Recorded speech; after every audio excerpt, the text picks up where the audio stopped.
Home Society, we believe that talking, discussing, and exploring ideas together is essential to the design process. Our goal is to create a platform with a new vision of micro and macro trends within this industry, generating added value for the design lover community. Design Talks includes then interviews with leading architects, interior designers, and showrooms to discover and discuss about what's trending and the whole creative process of any project. I am Susana Ramos, and I'm honored to have today as our guest of Home Society Design Talks, Shruti Sodhi. Thank you so much. Hello, Shruti. Thank you so much for being here. It's a pleasure to have you on Design Talks. Thank you so much for having me over. According to your website, you studied English accolades and psychology from Shimla and then ventured in the world of modeling. With such a wide variety of interests, what made you pursue interior designing?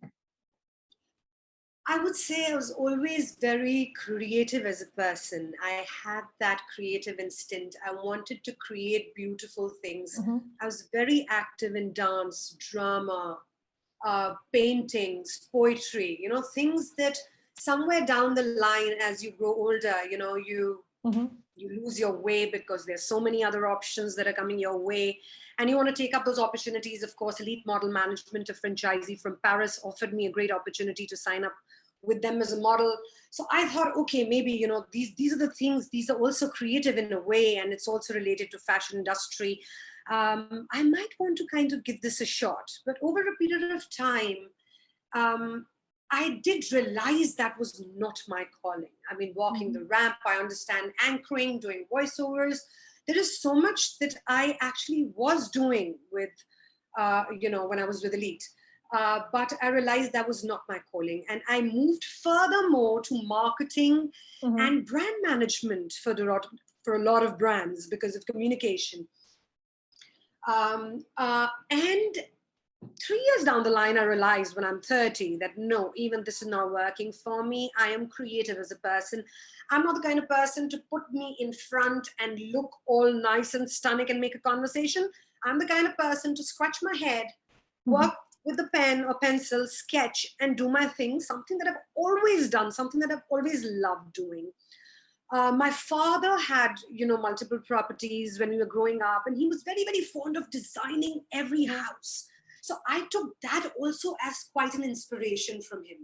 So from there on, I realized at 31, I took a 6 months break and I decided that, okay, this is it. This is not working for me. I need time. I need to think about what I really want to do in life. And that's when the whole thing about creating beautiful homes, beautiful spaces, just, is something that struck me. And I had no qualifications, nothing. And I just was so confident that I could do this because I had that connection from my growing up years that I decided, no, this is something that I'm going to go ahead with. I'm going to do this. And I started telling everybody that I am an interior designer. I hired a team, of course, for qualified people because, designing is one thing. And then putting it in execution formation is something different. You lack technically in a lot of spaces. So I learned on my job. And the first project that I actually did was a farmhouse. It went brilliantly well. People were kind to trust in my abilities.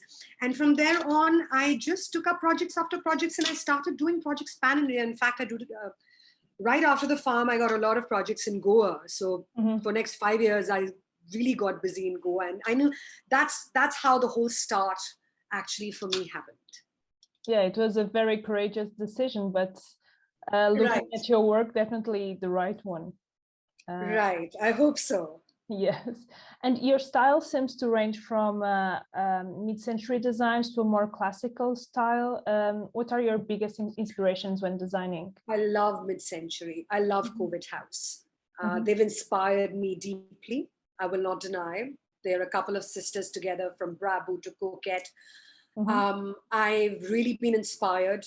Mid-century, also inspiration. I derive some of it from, Coquette, BRABBU, Boca. And I've had the opportunity to visit Portugal, look at the villas, look at the factories, and it was brilliant. Something that I felt that I really truly connected with when I went with my clients. And more so, just looking at mid-century as one style. I love classics. I'm not the kind of person to go Victorian too much. But in India, there is a huge demand for modern luxury. So, luxury is a very broad term. It could be modern, it could be minimalistic, it could be mid-century, it could be classic, but people in India love things larger than life. And of course, there are a lot of clients who want minimalistic also. So we primarily in our company cater to what the clients want. So if the clients seek, mid-century, I'd love to do it. If it's classic, I'd love to do it. Modern minimalistic, yes, we are catering to that. We are catering to all sorts of luxury designs for clients. So it totally entirely depends on project to project. And each project has its own requirements and preferences. And according to that, we kind of, cater to the needs. Of course. And you have several projects that have been projected all over India, including in several villas, as you said, where you are able to communicate and surround yourself with many different cultures and people all over this country.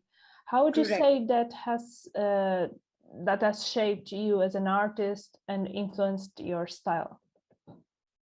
I would say India is very diverse in its culture, in its food, language. People are larger than life. We live in joint family systems.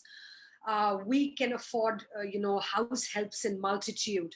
So when you work with prominent families in Pan-India, you need to understand primarily where they come from and what are their lifestyles. They could want A, B, C, D, but to arrive at what will practically work for them needs a lot of study prior before we actually go into the styling part of it. And of course, all clients do have their preferences. They tell me, I want this, I want that, all of that is okay. But for example, you're looking at a beautiful Italian or Indian kitchen. But if I have like 20 cooks working there and fried food, smoke coming from all over, it'll make the other guests very uncomfortable. So what happens is in these kitchens, you work with 3 kitchens. You have a display kitchen, then you have a back kitchen where the main work happens, and then you have a washing area. India is, again, a joint family system. So close family wants to sit together. So there is a separate seating for them. Certain guests who are coming from outside, they have a certain set of seating that is required for them. And then there are, so many times there are politicos and there are bureaucrats who are wanting a space which is very prime. They can look at the house, they can entertain their formal guests. And, so you're not looking at just one formal space, one informal space. It totally depends on what is the movement of the house. How many helps do they have? Do they want the helps to be seen when prominent people are sitting, or there has to be a back door entry? So all these things kind of are very motivating when you design a certain space, and it has to be done the right way, looking at the lifestyles of people. And every state, believe you me, is different. Every, the language is different. People's way of living is very different, and the expectations are very different. So I catch the lifestyle part as a nerve, and then, understand, of course, what they really want, and then build upon, the kind of design theme that we work with them. So, yeah, so that's. Yes, as you probably know, in our group, we have a bathroom furniture brand, Maison Valentina. And we found it very interesting that some of our clients in India requested freestandings to have on their living rooms, so they could wash their hands after the meals. And we always use this as an example on how important it is to have options for different cultural needs. Correct. You'd have a washing area, which is a separate, a powder room, but they say, no, we need a washing area which is nice, but compact, which is closer to the dining space. So as soon as we get up, we can just quickly go and wash the hands first. Yes. So all those things. Plus, In India, we pay a huge amount of attention to Vastu. And Vastu is a term where, it's called energy balancing. Mm-hmm.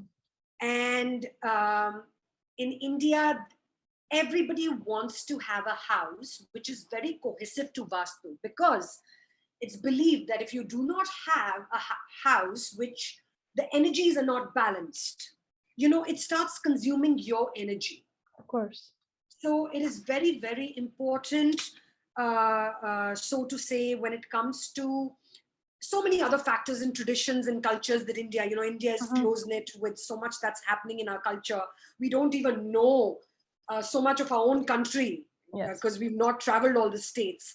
But Vastu, of course, binds a lot of people who strongly believe in it, which is clearly, we are talking about energy balancing. So that's another thing what one has to keep in mind when we are, primarily designing homes. Of course. And how do you include as an interior designer that dimension? Do you have an advisor for those more energetic questions? In India, we've been fortunate because a lot of the students who are studying also study Vastu. Mm-hmm. But Vastu is not just about study. You need to have experience in it, and you need to be able to tell the right remedies for it. So there are a lot of people in India, some very renowned names who charge consultation, who come to your house and who actually tell you how, where the bed position should be, what are the color schemes that you should prefer in this particular room.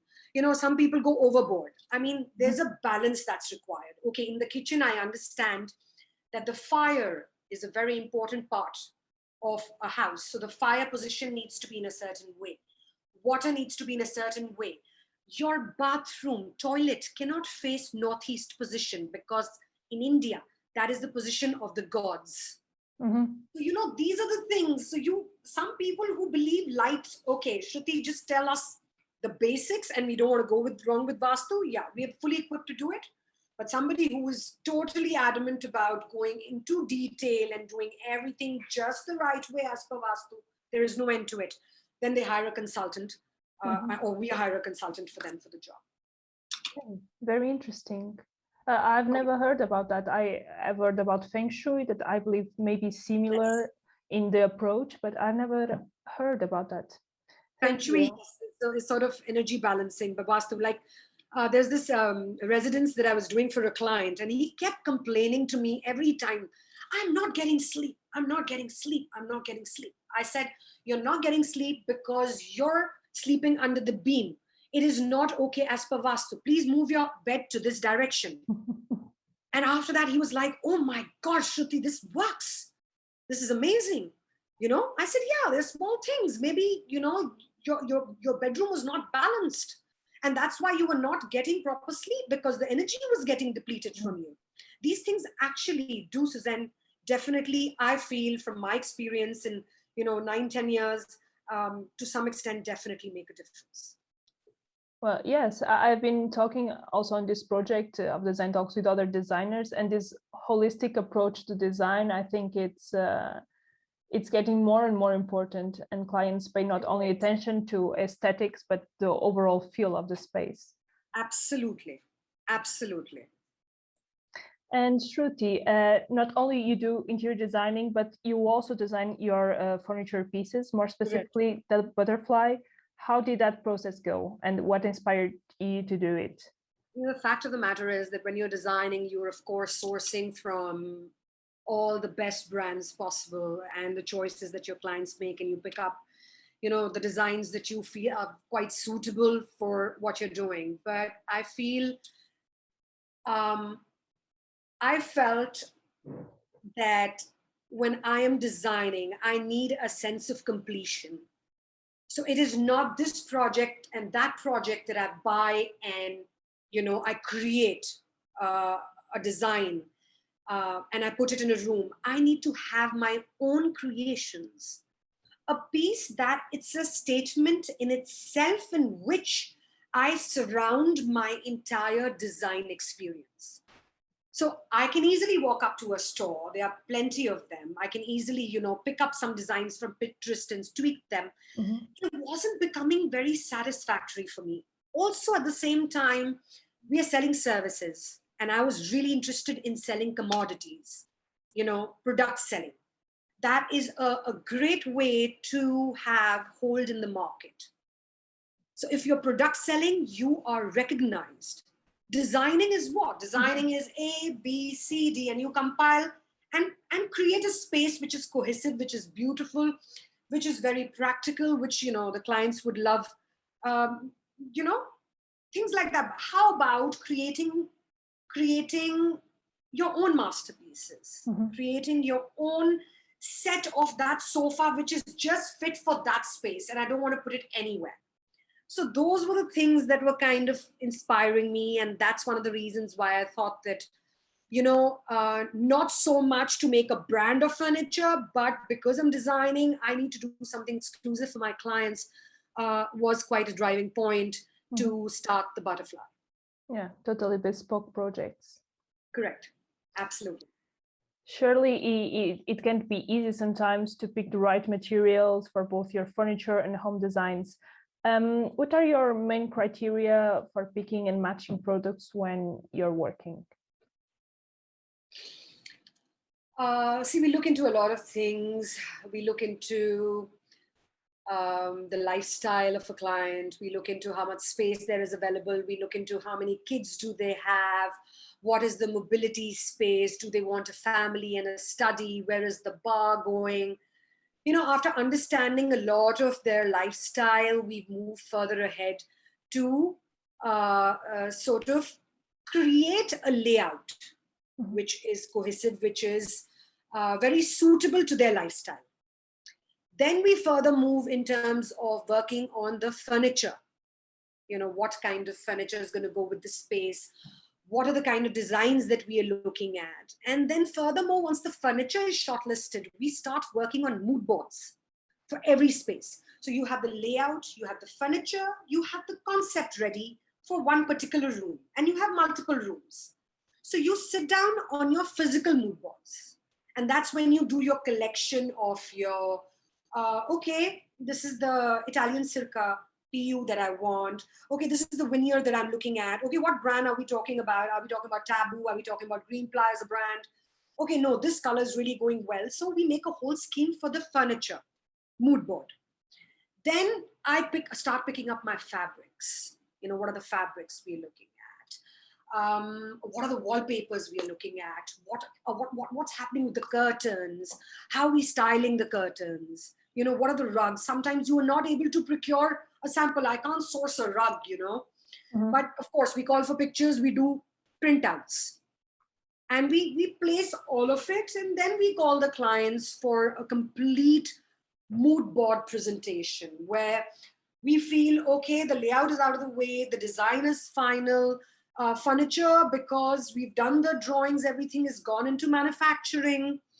Now we can sit down and actually plan how the entire, the color scheme, the feel of the place is going to come about. And that happens primarily because of mood boards. It's quite incomplete without it. So that's one thing which I like to master. We do not move ahead without doing mood boards, as a lot of designers do, So yeah, we follow that protocol. Of course, a totally useful tool and way of working. Correct. And you know what? There is no scope for making mistakes. How do you make mistakes? You miss the gaps in the middle, you jump the gun, and you realize, oh my God, okay, that got left out. No, you work in a certain format. So you go digital. First, get your PowerPoint presentations correctly. Once you have your PowerPoint presentations, get your material specifications correctly. Once you have that correctly, then you move to physically, getting whatever you've put together in terms of your dimensions, in terms of everything, in terms of your finishes together. So there is no room for making any sort of mistake, because you've got practically by the end of it, for every room, everything laid out. So yeah, that's that. And the Shruti Sodhi group offers residential options as well as hospitality services and bespoke options, as we said before. and has been recognized as such a notable name in the designing industry in India and worldwide. What have been some of your highlights of your career so far? See, in terms of highlights, I think getting recognition is something which is just a very wonderful feeling. And it's not the recognition that I get from an interview on a radio or an article or a blog or a magazine covering me. It's a recognition that I get from individual clients. Today, I'm proud to say that I can call up on, owner of Clark's or Marriott, and, they would have CEO and they would have some great words for me, So it's at the end of the day, the most paying and the most satisfactory part of a job is making your client happy and bringing that smile, and the client telling you that, Shruti, thank you, I absolutely love it. So I think those are the things that I actually, I would say, are the highlights for me. For every client, every satisfied client is what I aim for when we take up every possible project. Of course, there are always challenges. When you deal with humans, there are possibilities of all sorts of challenges coming, yes.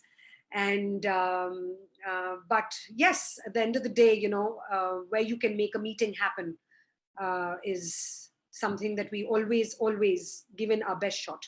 Of course. And Ville in Gujarat has got quite a few of Home Society's products used in its interior designing. Given that you are already have an idea of how Home Society works and that we highly value craftsmanship here in Portugal, could you say that handcrafted products are as valued in India as they are in Portugal? When I came to Portugal, I was amazed. I looked at your factories. I saw so much handwork, intricate work, not being done by machines, which I see in Italy, And there's a lot of demand, I will not deny, of Italian products in India. So every client is different. They have different requirements. But yes, India gives huge amount of weightage to handcrafted products.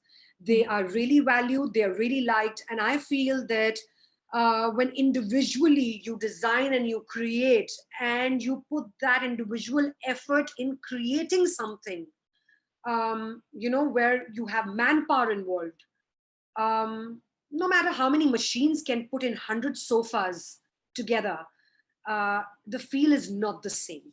Of course, I understand. I mean, Italy is also, known for their stitch, for the cuts and everything. And in India, of course, there's huge amount of demand for Italian products. But India, age-old traditions from generations, people have been doing handcrafted work and, carving furniture. And some of the art actually, sadly, has been lost,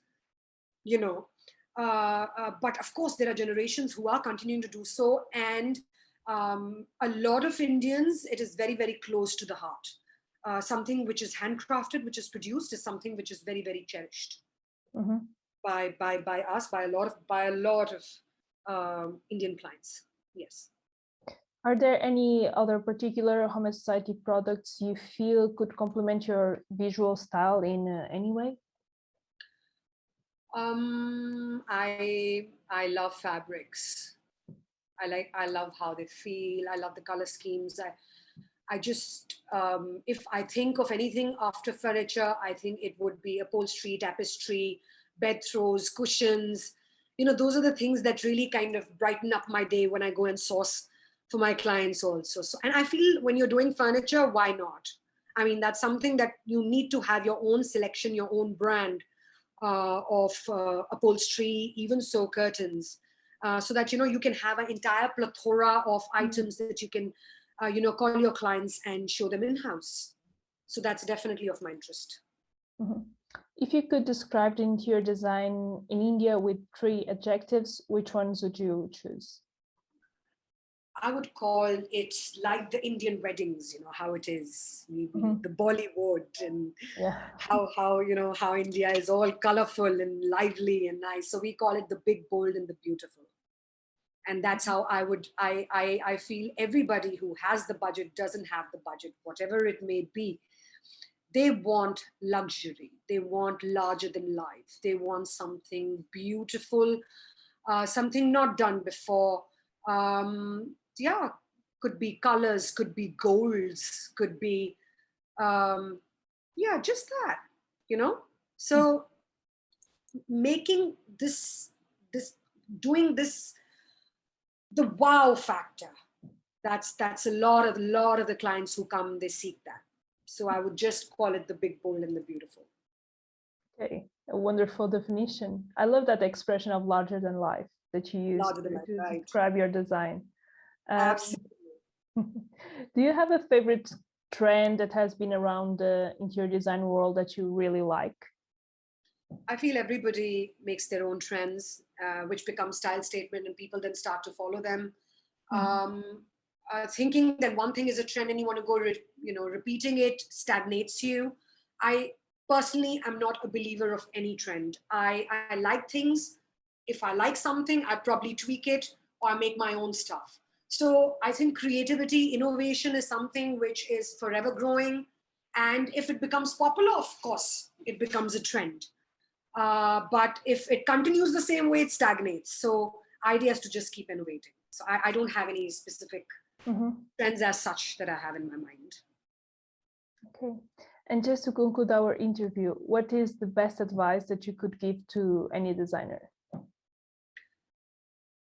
Everybody wants to be a designer and they get the qualifications for it, but it is not important. Even if you're qualified, you have a knack for it. So you should know what your calling is. And if you're a designer, think out of the box.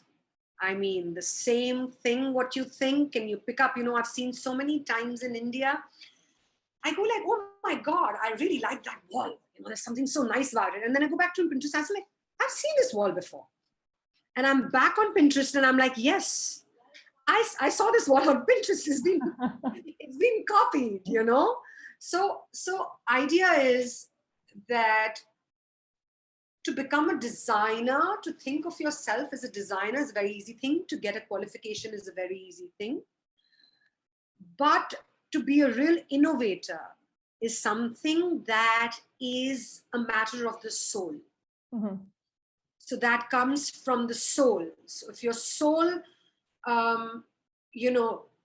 helps you create, help you visualize, help you, become, I wouldn't say the next prodigy, but I mean, we've had prodigies in the past, but even if you're close to that, I mean, it's a great calling for you. If you feel you can innovate, you can design, and you can think out of the box, why not? Yeah, that's a great choice for designers to choose this as a profession. Okay, so thank you so much, Shruti. After this interview, I can really tell you definitely have the soul of a designer, and this is definitely your calling, because it shows on the passion that that you talk about the trends, about the products, about the whole process. It's not something mechanical, it's something that you do with your whole heart and soul, and it was a very inspiring interview, and I'm sure that everyone watching it will feel the same. Thank you so much for having me. I am really, really honored. And for future endeavors, we're just waiting for the COVID. We're looking for some expansions. I'm definitely looking to work with COVID House future. Thank you so much, Suzanne, for having me over and just giving me this opportunity of, talking my heart out. Yes, thank you. It was a pleasure to have you on Design Talks. Thank you.